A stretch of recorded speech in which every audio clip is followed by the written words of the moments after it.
Dire que ce film, c'est un peu Memento avant l'heure, bon, j'ai envie de dire, on en pense ce qu'on veut après tout.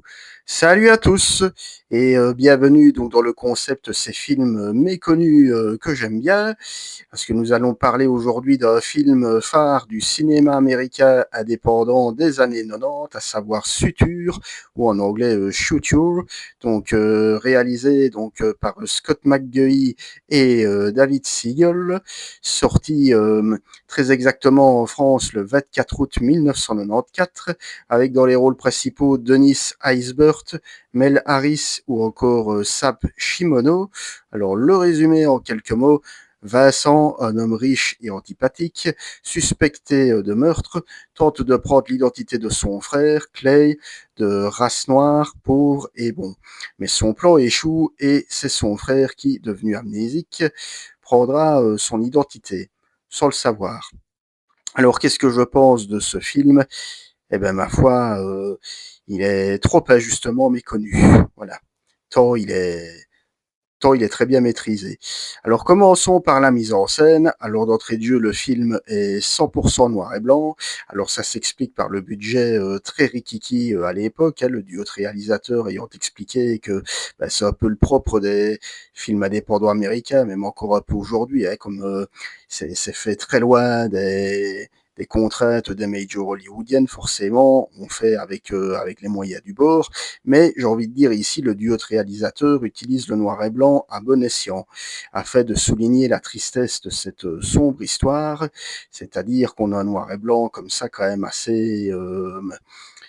pas forcément beau, enfin je veux dire, voilà, dans le sens où le but n'est pas de nous raconter une grande quête ou ce genre de choses, mais c'est vraiment pour montrer le destin psychologique d'un homme, donc Clay, hein, joué par Denis Haysbert, qui va subir littéralement le poids du destin sans rien demander, et ce noir et blanc de couleur très pâle, que ce soit dans les moments présents, dans les courts flashbacks, bah, se veut à l'image de son héros, quoi. Je vais dire à la fois perdu, hein, je veux dire au sens psychologique du terme, et en même temps, bah, je veux dire assez blême, hein, je veux dire, vu que on ne sait pas très bien exactement vers quelle direction va aller Éclat, victime d'une sombre machination. On a également déjà le concept du montage à rebours, donc c'est-à-dire que sans trop en dire, le film pardon s'ouvre sur une scène choc, bah, un peu sans trop en dire, comme l'ouverture de Memento de Christopher Nolan, hein, qui s'ouvrait sur le meurtre comme ça d'un homme. Alors, toute proportion gardée, voilà, c'est quand même assez différent ici dans Suture, mais on a un peu la même idée, c'est-à-dire que le film s'ouvre sur une scène violente, et puis progressivement, on va nous montrer comment le personnage en est arrivé là, ce qui l'a amené, enfin je veux dire, à accomplir ce geste. Voilà. Sauf qu'ici, à la différence de Memento, où on avait vraiment le principe du montage à l'envers, hein, je veux dire, on commençait par la fin pour se terminer vers le début. Et ici, c'est différent, quoi. C'est une scène forte qui va ensuite bah, nous réexpliquer comment on en est arrivé là, mais sous forme de montage linéaire, hein, je veux dire, pas de montage déstructuré. Voilà. Donc en gros, les deux frères vont se retrouver et puis l'intrigue va se mettre en marche, voilà, sans vouloir trop en dévoiler. Alors, ben, on sent que les réalisateurs se sont inspirés, comme c'était le cas de beaucoup de thrillers américains de l'époque, hein, que ce soit Usual Suspect, Seven, ou même Le Silence des agneaux, c'est-à-dire privilégier des éléments néo-noirs, hein, c'est-à-dire des décors confinés, très fermés. Alors ici, dans le cas de Suture, ben voilà, les trois quarts des décors, hein, enfin, je veux dire, les séquences ont lieu soit dans des voitures à vitres fermées, dans des hôpitaux, ou alors dans des chambres très luxueuses, mais qui sont littéralement des cages dorées, hein, je veux dire, pour les protagonistes. Mais voilà, on ne les voit jamais véritablement profiter de l'air libre, de l'air extérieur, et c'est une manière pour le réalisateur de faire comprendre aux spectateurs et à ses personnages l'engrenage infernal dans lequel ils sont délibérément enfermés. Voilà, qui plus est, comme je le disais, symbolisé par ce noir et blanc très palo, hein, comme je dis, et qui sert à illustrer le destin tragique de ces différents personnages. Alors ça me permet, de passer au scénario. Alors on joue sur le concept du spectateur voyeur, hein, donc le fameux Clay, hein, donc qui va devenir, «son propre frère» entre guillemets et qui va dès lors utiliser le principe du faux semblant à son actif. Alors voilà, je sais qu'à l'époque, il y avait une mini critique qui avait été faite comme quoi on n'explique pas pourquoi est-ce que Clay est afro-américain et pourquoi est-ce que Vincent est un Américain, très blanc. Mais j'ai envie de dire que ça, voilà, les réalisateurs, s'en fichent un peu et honnêtement, le spectateur aussi, c'est pas ça le plus important. Le plus important, c'est l'engrenage, de la machination, quoi. Je veux dire et en gros, je le disais, le concept du spectateur voyeur, très Hitchcockien, hein, je veux dire, c'est, que le spectateur va être lui-même témoin de tout cela. Il va assister d'une certaine manière à la résurrection de Clay, qui s'improvise un homme nouveau, ouais, je veux dire du statut d'homme pauvre, il va devenir riche, etc. Tout va changer autour de lui, hein, donc et d'ailleurs, les réalisateurs privilégient davantage la psychologie et le trouble de l'identité plutôt que l'action et les rebondissements purs. Donc ne vous attendez pas à un thriller où il y a des rebondissements et des twists toutes les 2 minutes, hein. C'est avec le pitch de base, on pourrait s'attendre à ça, mais au contraire, les réalisateurs ont davantage privilégié la psychologie des personnages au détriment, enfin je veux dire plutôt que le spectacle pur et dur. Et au point que voilà, Suture, au final, est davantage un drame psychologique qu'un thriller néo-noir, quoi.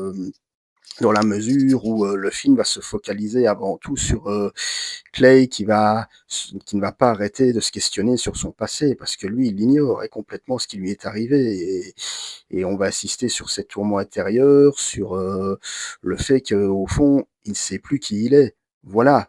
Il ne sait plus qui il est, il ne sait plus trop ce qu'il doit faire, il ne sait pas trop ce qui lui est arrivé.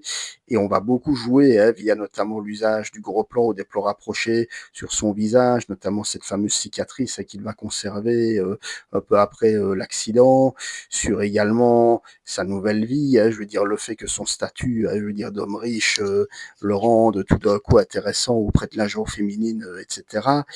Et je veux dire, cette facette du personnage sera très bien interprétée par Dennis Haysbert, hein, que vous pouvez connaître notamment pour avoir interprété le président David Palmer dans la série culte 24 heures chrono, dont je parlerai un jour d'ailleurs, c'est l'une de mes séries préférées, et ici qui apporte tout son charisme et sa sobriété, hein, je veux dire, à cet homme qui n'a absolument rien demandé, qui se retrouve complètement malgré lui dans quelque chose qui le dépasse. Donc voilà, le fait de faire appel à un acteur qui n'est pas, à proprement parler, une armoire à glace, hein, je veux dire, qui est un homme, un monsieur tout le monde, hein, que peut croiser n'importe quoi dans la rue, permet de faciliter, hein, comme je disais, le rapport au spectateur, l'identification spectatorielle, hein, pour le dire de manière très précise, ce qui fait, je veux dire, de Suture, au fond, un drame psychologique très puissant et très intense et qui mérite amplement d'être réhabilité. Alors le film a quand même été récompensé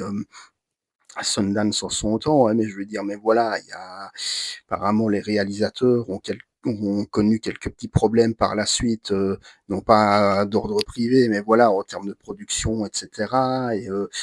Mais bref, voilà, j'avais envie de reparler de ce film parce qu'il est souvent cité, hein, je veux dire, un peu par certains historiens du cinéma comme un thriller néo-noir plutôt efficace, et j'avais envie de le remettre un peu en avant parce qu'il le mérite, voilà, tout simplement. Donc Suture, réalisé par Scott McGhee et David Siegel, une belle petite découverte, une bonne petite pépite que je vous recommande chaleureusement. Et alors je le répète, si vous vous attendez à un thriller néo-noir avec une pluie de twists et de rebondissements, passez votre chemin parce que c'est pas exactement ça. On est vraiment dans le drame introspectif et psychologique pur et dur, mais servi par une très bonne interprétation d'acteurs, par une mise en scène, comme je l'ai dit, assez léchée et plus originale qu'elle n'en a l'air à première vue. Donc vraiment, allez-y, quoi. Voilà tout ce que j'avais à dire sur Suture, hein, donc de Scott McGhee et David Siegel. Voilà, n'hésitez pas à me dire dans les commentaires si vous l'avez vu, sait-on jamais, ce que vous en pensez. Et on en débat comme d'habitude dans la joie et la bonne humeur. D'ici là, je vous souhaite un bon début de semaine. Salut, ciao.